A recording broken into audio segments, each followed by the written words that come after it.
and welcome to Rob from the Internet Talks About Beer, a show where we discuss different styles of beer, beer history, beer flavor profiles.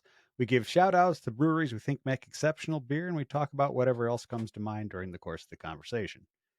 I'm Rob, and if you like this style of entertainment that I'm trying to put out there for people to learn a little bit more about beer and other beer adjacent things, I'd appreciate if you would subscribe to the channel, maybe like this video, maybe tell your friends about it. We've all got friends that like to drink beer, so hey, let them know this is out there in case they're looking for any information.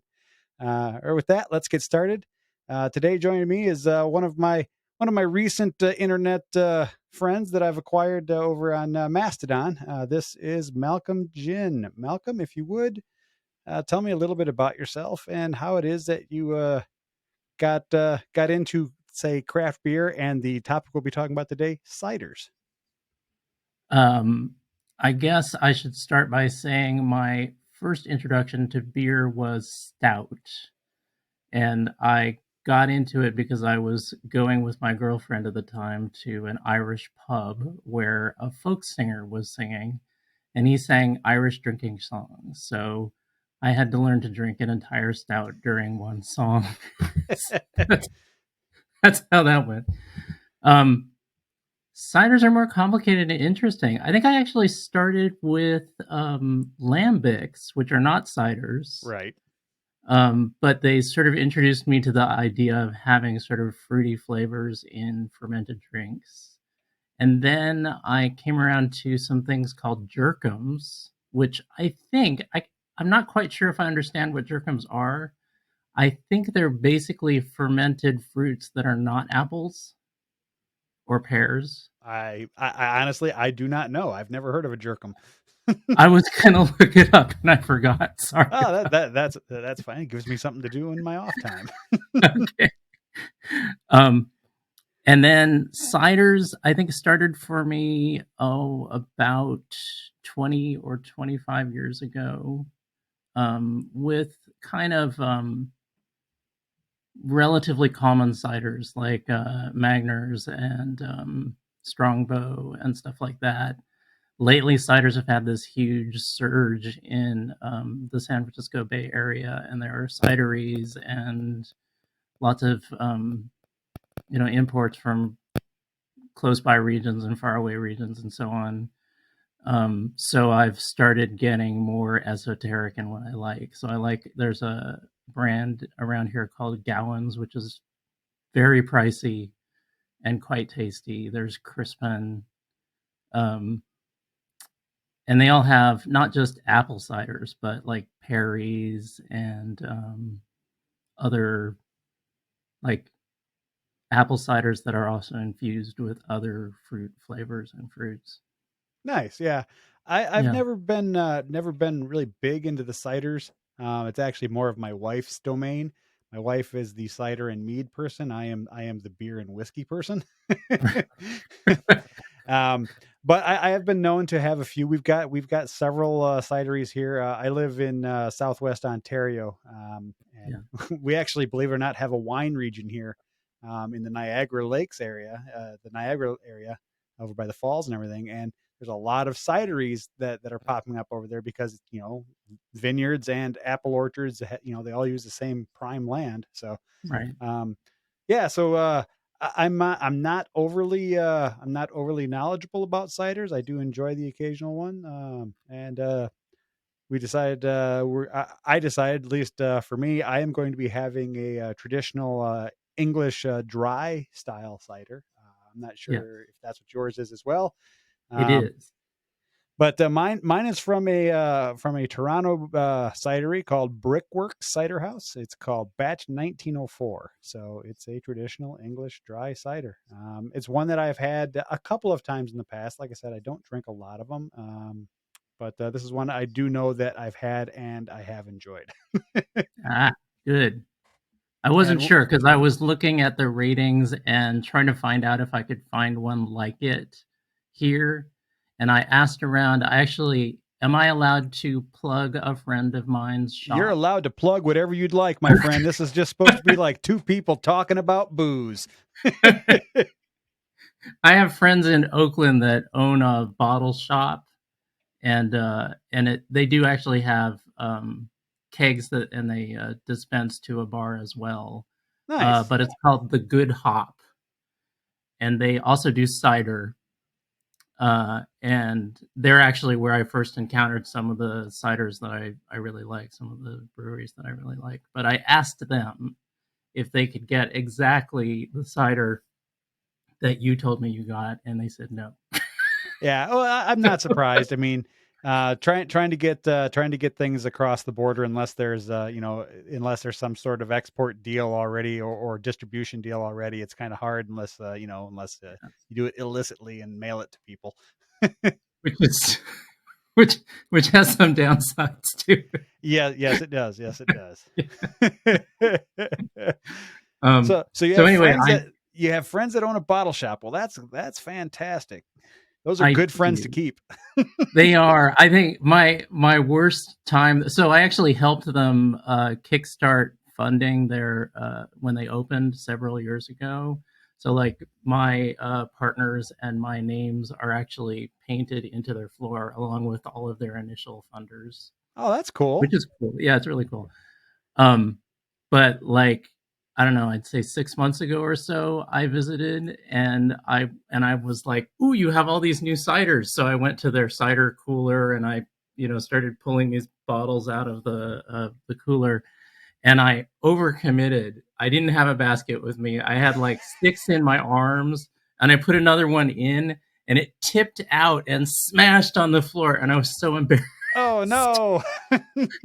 Always have a basket or a bag. I know.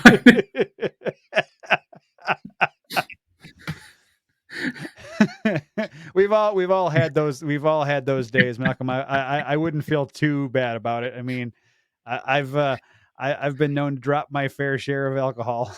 Yeah. One of the owners, my friend Melissa, she basically shook her head and then she went and got the mop and she cleaned up after me.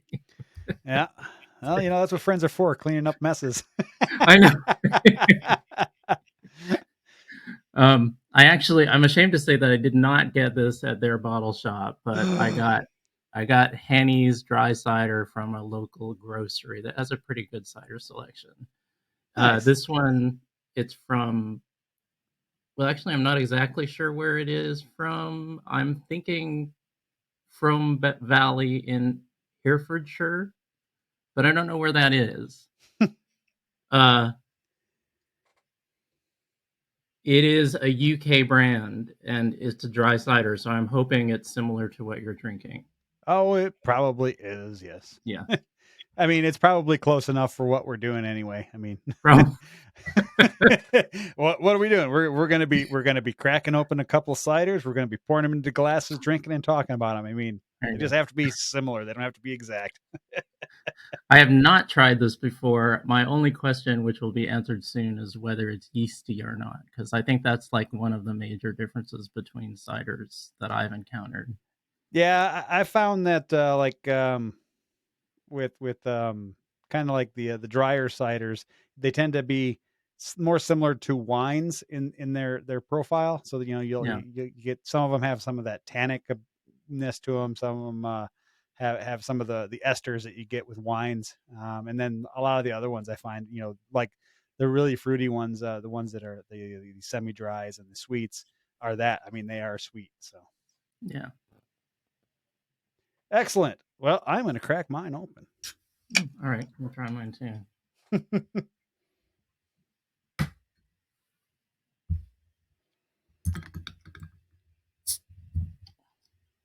And apparently I cannot pour out of a can today. I just dribbled. I am terrible at pouring.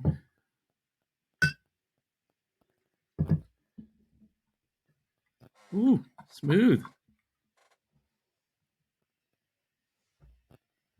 Luckily, I have a waterproof desk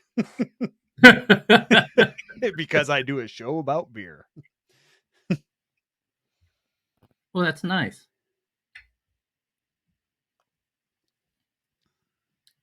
It's a As little is this one. yeasty. So this one's like a nice light it looks a little washed out on the camera there, but it's a little darker than Hmm. it actually appears. It's kind of a nice golden color. It's got some medium carbonation. You got a nice little flow of bubbles going up there, but no head to speak of whatsoever. It's got it's got a it smells like apples, surprisingly enough, but it's got a nice tart aroma. The Yeah, aroma has got kind of a bite to it as well, and it is nice. I mean, it's got a clean finish because it's a dry cider. It's not it doesn't really linger. It's sweet without being a sweet cider, but you still have that mhm. sweetness, and then it's got, like I said, that quick finish, and it's gone, and you're like, yeah, I could do some more. Yeah, yeah. Mine is a little darker, actually close to the color of the wood behind me. Um, it's a little bit yeasty, and the finish is not as clean as you were describing. I'm still experiencing aftertaste. It's slightly sweet, uh, a little tiny bit bitter. It smells of apples, but it's not strongly tasting of apples. Hmm. This one has a nice well balanced flavor. It is apple, but it's not like I don't even know what type of apple it would be. It was, I guess, it's it'd be like an apple that you would use for baking. Something that was a little more tart, a little Yeah. sturdier. It wouldn't be one of your really sweet apples. Um, it's nice, and you know, it's something that I could drink and I have drank on occasion, but it's not like I can't remember the brand. I've had a couple different ones where I put it in my mouth and I was like, who the hell drinks this? It's like it Mhm. tasted like candy. It wasn't even like an alcoholic beverage. It tasted like a soda. It Oh, was like like Angry Orchard. Yeah, there are some super sweet ciders. Um, I like, I mentioned Jerkums in my intro, and one of the Jerkums that I tried was, I think it was apricot, and it was one of the sweetest fermented drinks I've ever had, and actually it was quite good. hmm, But I don't know if apples are a good choice for having it be ultra sweet because I feel like that can be pretty cloying. yeah, yeah. There's another one. I was just looking it up. There's another cidery. Um, oh, am I over 19? Yes, I am. It's called No Boats on Sunday. Ooh, Um, and I believe they are from Nova Scotia, I think. But they have one that they release in the summertime that's a wild berry cider. So it's ooh, apples mixed with I think like blackberries and raspberries and I think there might even be blueberries and Hasscaps in there. Um, but it's nice because it's sweet, but it's not cloyingly sweet. Like right. there are some out there that I swear to God they add extra sweetener after they fermented it when they put it in the bottle because you drink it and it's like you Oh yeah, feel like your teeth are going to get rotted out from drinking them. And that one's not like that. And this one obviously that I'm drinking tonight is not like that. But yeah, it's called No Boats on Sunday, and um I can't remember where I first tried it. I think it was one that my wife had, and she's like, "Oh, you might like this. Give it a taste." But yeah, it's nice. I don't mind a sweet cider, but it just can't be overly sweet, and that's the problem I have with a right. lot of them. Is the sweet ones are just too sweet, Yeah, and then and the fruit infused ones, the additional fruit infused ones can get really sweet. I think I yeah, tend to like if I'm gonna do like a flavored cider that's not just apple flavored. I like the black currant ones or the gooseberry ones, the ones that are infused with a very tart fruit. yeah, yeah, something that gives it a little bit of I guess the the best word I can come up with would be oomph. Right. I like when I'm drinking a beer, I tend to like the heavier beers and the higher alcohol beers because I like having that punch when I drink it. Hmm. Um, and the same thing I think goes with my ciders. I think that's why I like the dry ciders because when you drink it, you kind of get that it kind of not quite puckering, but that you get that like the tannins and stuff that you get, cause you to go, oh yeah, I'm drinking something. I'm drinking something that's not meant for kids. Right. So you said I want. you're in the Bay Area. Is that where you're Yeah, at? yeah. Yeah, whereabouts? Which are the cities? I am in South Berkeley on the Oakland border. Gotcha. I used to go to San Francisco area every year when I worked for a company when I used to live in the States. We had training and a conference every year in was it Redwood City? Yeah, Redwood City. Oh yeah. Uh, so I used to drive, and we had our data center there in Palo Alto, and we had a Yep. data center in where was the other one? San Jose, I think. I don't remember, Oh, but there's some enormous data centers around here. so yeah, so I used to hang out in the Bay Area. I'd be out there sometimes 2-3 times a year for 2-3 weeks at a time. So I know about where you're at. I have a friend who lives in Maryland, but he loves the 21st Amendment Brewery, which is in San Francisco. Um, what else is here? There's actually a number of places on Alameda Island. Did you go to there by any chance? I honestly I don't remember. I haven't been to San Francisco in Jesus, probably been almost 10 years now.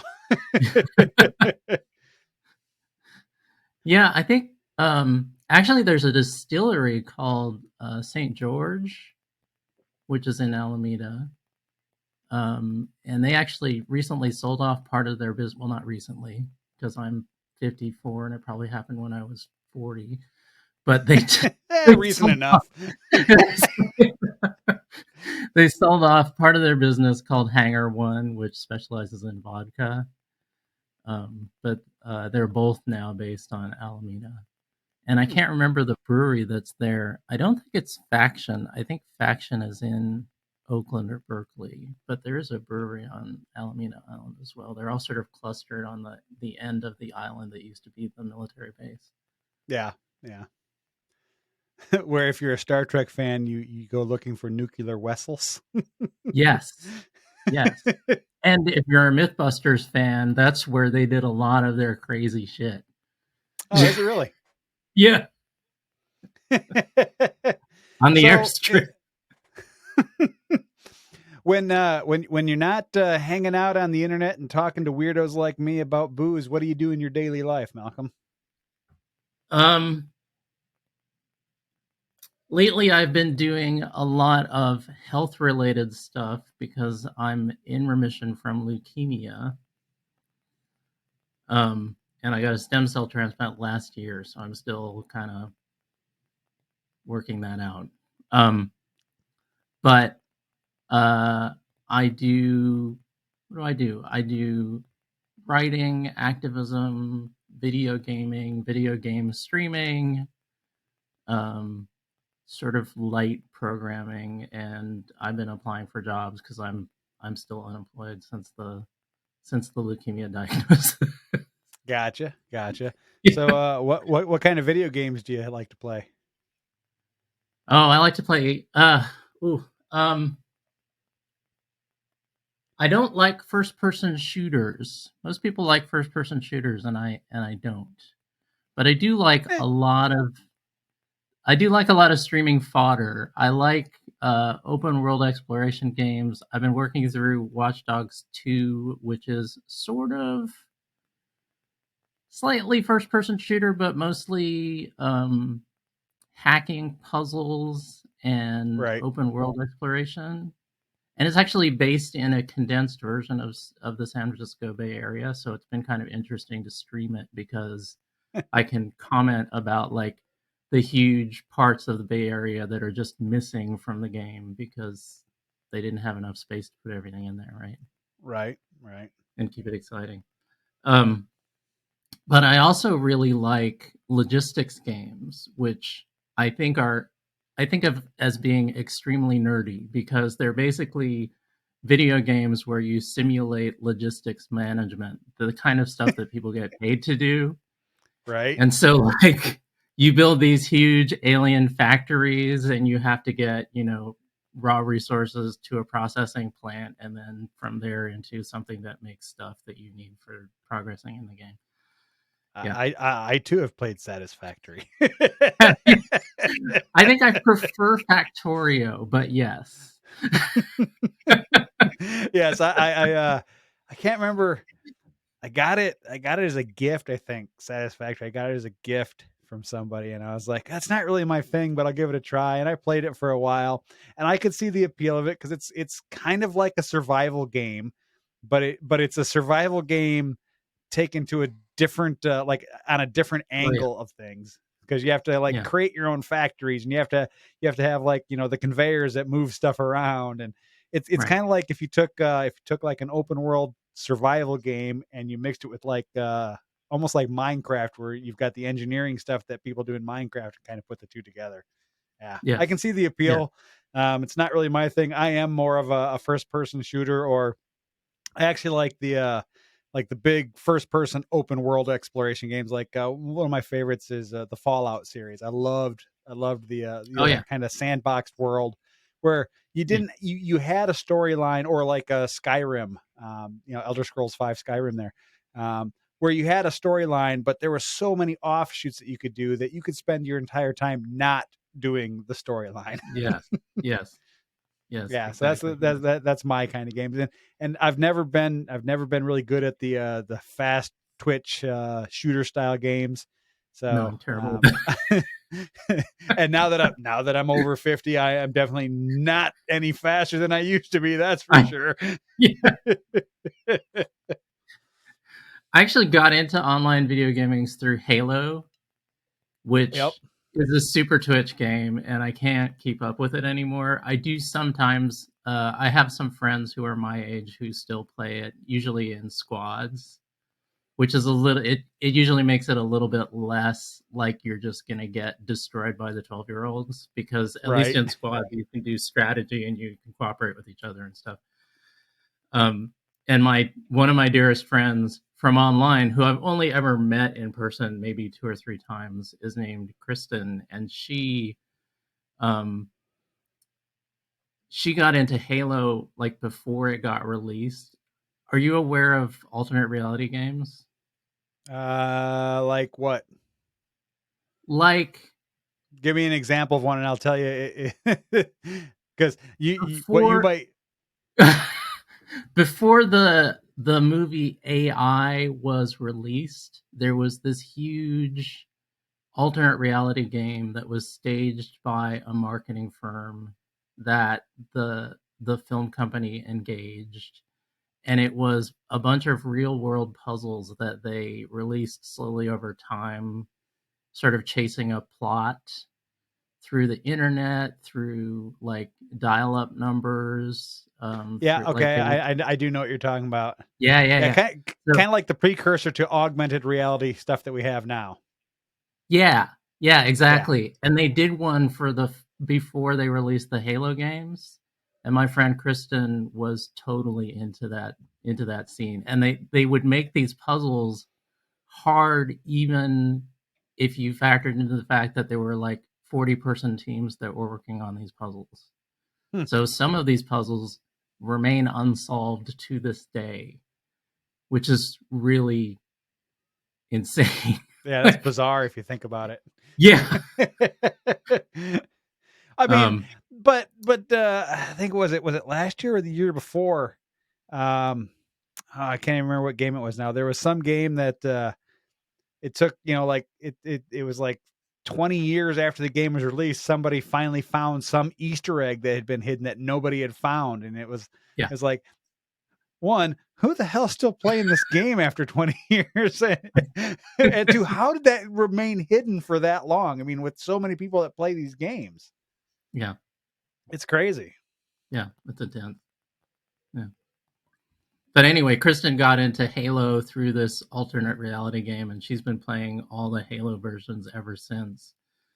I was recently able to get a friend of mine who works at Microsoft to give her a discount program to sign up for Microsoft's Game Pass service. Yeah.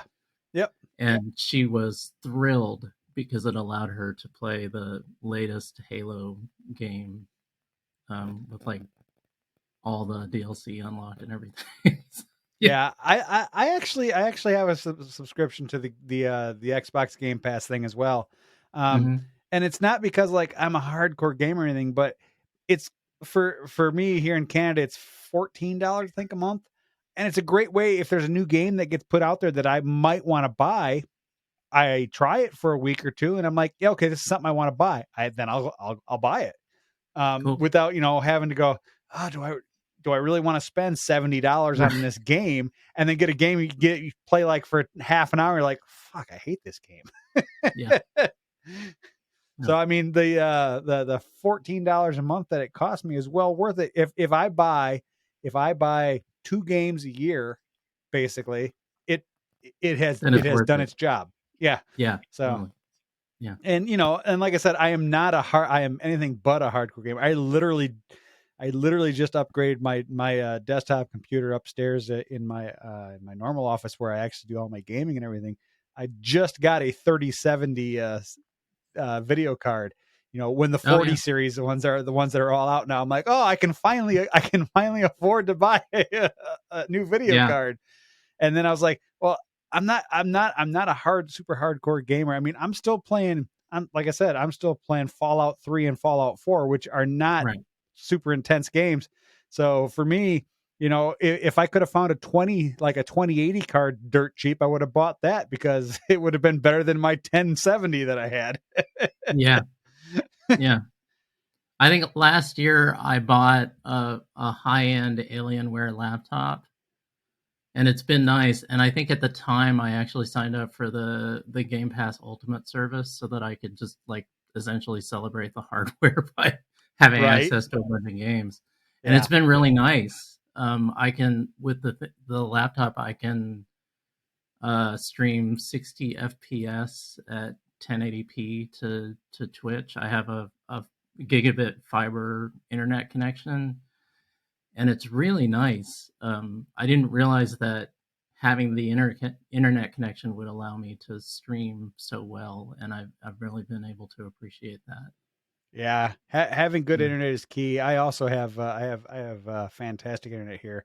I have gig and a half fiber, Ooh, uh, nice. and I've been told I had a tech out here earlier last year. We were doing some renovations. We had to have our fiber line moved. I've been told that sometime this year there's supposed to be anyone who's on my plan, the gig and a half plan, is supposed to be getting an upgrade to 5 gig at no additional charge Wow. because they're How they're, do they're you rolling even out get?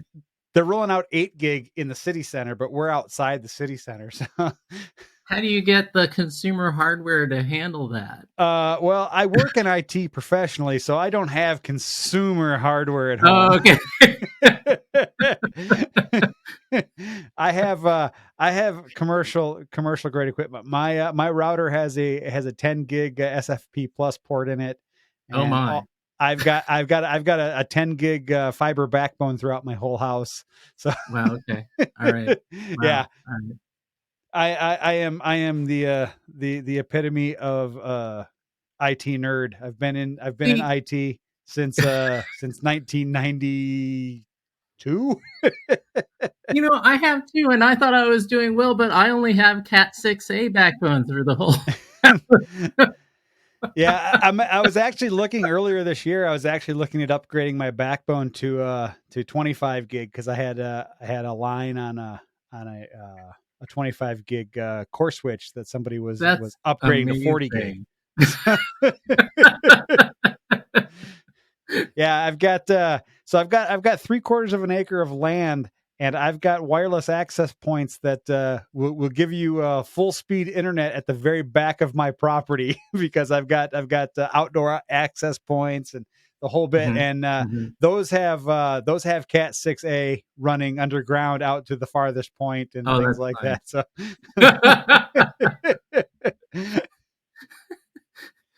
My mom lives in a mother-in-law cottage in the back of the property, and between my main network and her property, to which I have not run any underground lines, is like a high efficiency double paned glass window, which, as you may know, blocks Wi-Fi signals really well, quite and well. then two walls and another single pane glass window. And so like the normal even the prosumer like ubiquity kind of wireless access points could not reach her. So I had to buy a conference style access point to beam Wi-Fi to her through these walls and Yeah, windows. so otherwise, yeah, you'd have to do like a wireless point to point bridge or something. Yeah. Yeah, I actually I did that when I lived in the States. I had a neighbor who was not as economically well off as I was. So I shared Mhm. my internet with them, and I happen to have a wireless bridge kit. So I put a wireless bridge between my house and their house because they were not directly behind me. They were like kitty corner behind me. So I had an antenna up on my roof Yeah. point at their house, and I installed the other one on theirs and ran it. And they got full speed internet for no charge, and I got to Ooh. play with wireless bridge I technology. mean, that's fun. Yep. Yeah, I had what did I have? I had it was a Ubiquity setup at the time, but I had their big I can't remember the model number. It was their one that was designed for big venues and things like that. And I Mhm. had that up in my crawl space of my attic. So I could actually connect to my Wi-Fi from a block and a half away from my house Yeah. Yeah. because it was just Yeah. blasting a signal out over on top of everybody. Yeah. Well, and that's the other thing going on with me is that I live in this, urban area, Fairly dense area, and yeah. yeah, and they're all techies around here. So like I am drowning in Wi-Fi signal that I can't access, but it's all like, drowning out my own access points. And the Yep. only one that I can see from a half block away is the conference style AP that I bought for my mom. That's hilarious. Yeah. Awesome. Hey, man, we've been talking for 30 minutes and I try to keep Yeah. my show around the 30-minute mark. So, this is the point where I say, hey, how do people find you on the socials if they want to find you, Malcolm? I have a page that I keep updated on my browser, or not my browser, sorry, my blog that talks about my different projects and pursuits and social media platforms. Okay. So I can send you that link if you would like. Or you can just plug your blog right here if you know the address. It is Geek Blog, GEEKBLOG .malcolmgin.com. There we go. Yeah. And then people can find you if they want to find you. I mean, I happen to find you on Mastodon and Yes. so yeah. Um, Great. This has been awesome. So tell me, the cider you've got now, would you buy it again? I would. It's quite pleasant. Like I said, I was kind of worried that it would be a little yeasty, but it's not very yeasty. It's dry. It's got a nice finish. It has a sort of appley aftertaste, which I'm enjoying quite a bit. Yeah, Nice. Nice. absolutely. Excellent. Well, everybody, until next time, I'm Rob from the internet. Cheers. Take care.